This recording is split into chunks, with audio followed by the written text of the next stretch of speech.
I think maybe what people are voicing, obviously they're voicing frustrations because the team hasn't looked good the last 4 weeks or so, right? And then the last game specifically, where they had a hard time moving the ball down the field, they had a bad game. The way they usually do. Then let's try something different, which they really haven't done all year, is go deep with Jameson Williams. I'm not to the extreme like them just thinking the offense sucks or anything like that. Obviously, the offense has been good this year. Jared Goff has been good. Ben Johnson has been good. St. Brown, everybody.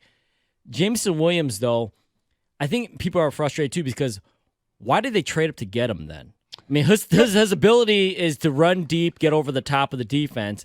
And I think now that they see these bad games, like, well, let's use this asset that we haven't really used, right? Do you think, though, that one of the reasons why he actually looks pretty good is because they're giving a young receiver what he can handle right now?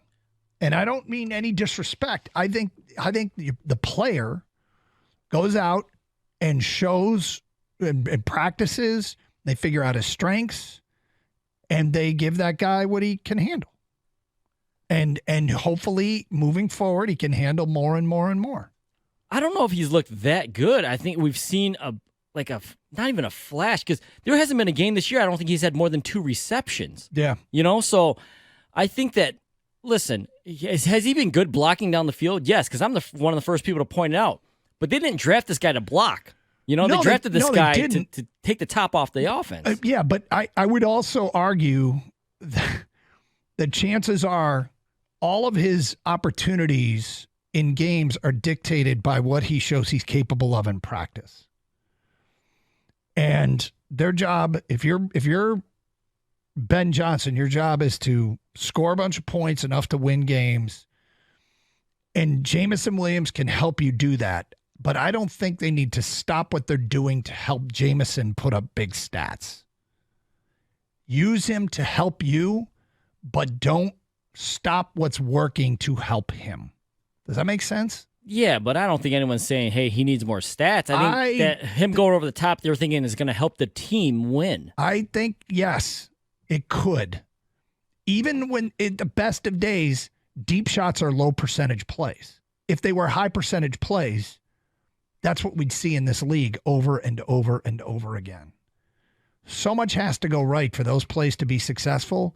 I'm not arguing against him. I just think it's a lot harder than people realize when it comes to incorporating Jameson Williams in the deep ball, which seems to be 2 out of every 10 calls.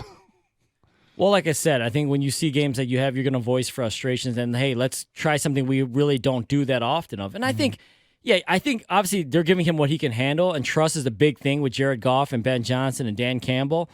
But I think you should be able to trust this guy to go run fly routes and throw it. I hear you, but the small examples are the one they threw at Baltimore, where Jameson Williams is looking over his right shoulder and the ball comes over the left shoulder. I don't know who that's on, but these are things that you work on them in practice. If we see it in coming weeks, I suspect it's because that aspect of the game, for Jameson, for Jared, for the O-line providing time, all is getting better and better to allow these plays to be successful.